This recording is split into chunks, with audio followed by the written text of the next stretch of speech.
کوئی منظر دکھائی دے نظریں منتظر کوئی منظر دکھائی دے مخلص کوئی تو قوم کا رہبر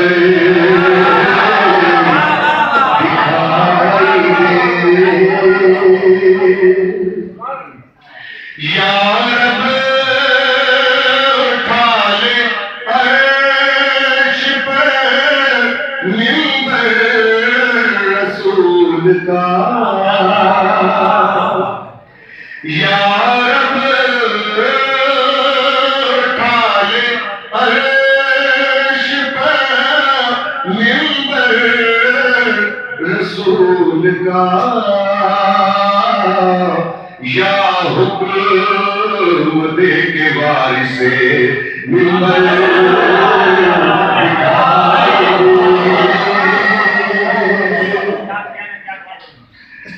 ایک مسدس کی فرمائش ہوئی ہے مجھ سے اور وہ مسدس ہے تخلیق حضرت عباس کہ جب پروردگار نے حضرت عباس علمدار علیہ السلام کے نور کو تخلیق کرنا چاہا تو اس نے نبیوں سے ملائکہ سے فرشتوں سے کیا کیا چیزیں منگوائیں اور کس طریقے سے اس نور کو خلق کیا پیش کرتا ہوں۔ ایک مصرے کی توجہ چاہوں گا آپ کی۔ حکم ربی ہے وفاؤں کو اکٹھا کر دو، حکم ربی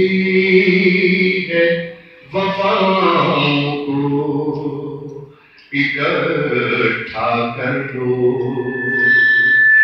آگے قسمت کی ہواؤں کو اکٹھا کر لو، بنت احمد کی دعاؤں کو اکٹھا کر لو، میرے حیدر کی اداؤں کو اکٹھا کر لو۔ کیوں کر لو؟ کہ پرچم حق کا علمدار بنانا ہے مجھے اور دوسرا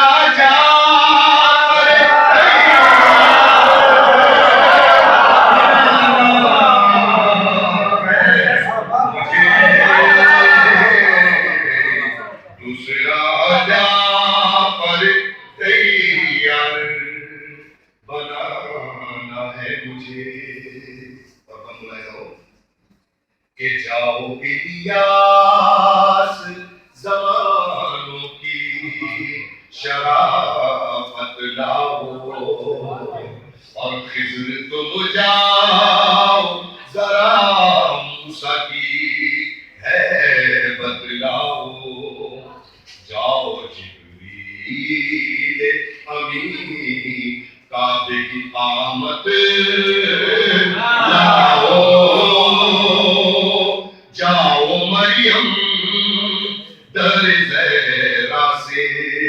طہارت لاؤ، کہ خواہش زہرا سے لاریب بنانا ہے اسے، میں ہوں بے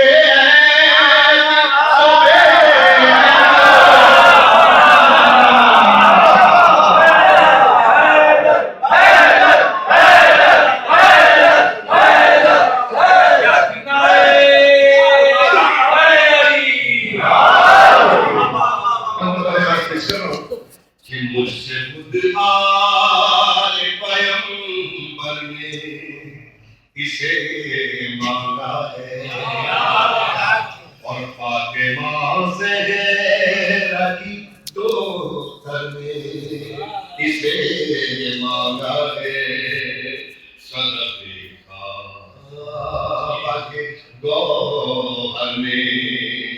اسے مانگا ہے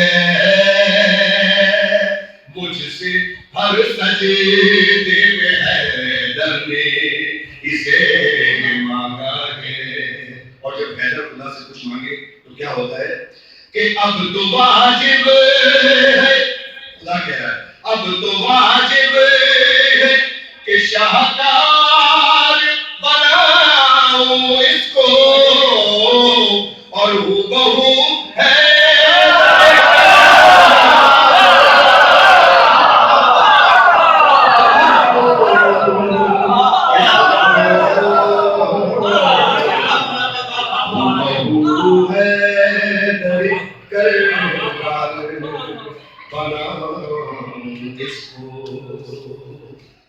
بطور خاص اور بطور خاص اس کی بیعت کہ سربلندوں پہ سرفراز بناؤں گا اسے، اپنے حیدر کا آواز بناؤں گا اسے، اپنے نازوں کے لیے ناز بناؤں گا اسے، 14 رازوں کا ہی ہم راز بناؤں گا اسے. اور میں بنا جاؤ کہ چرچے دارات جہاں ہونے ہیں ہر سو اس کے، اور اپنے ہاتھوں سے بناؤں گا میں بازو اس کے، اپنے ہاتھوں سے بناؤں گا میں بازو اس کے، اور اس کی تجسیم میں رکھوں گا جگہ اپنی، اس کے پیکر میں سما دوں گا میں عظمت اپنی، اس کے ہاتھوں میں ہی رکھوں گا میں قدرت اپنی، اور نقطۂ باب پہ اتاروں گا یہ آیت اپنی. نقطۂ باب کون ہے اور آیت کون ہے آپ کو پتہ ہے. اس کی تجسیم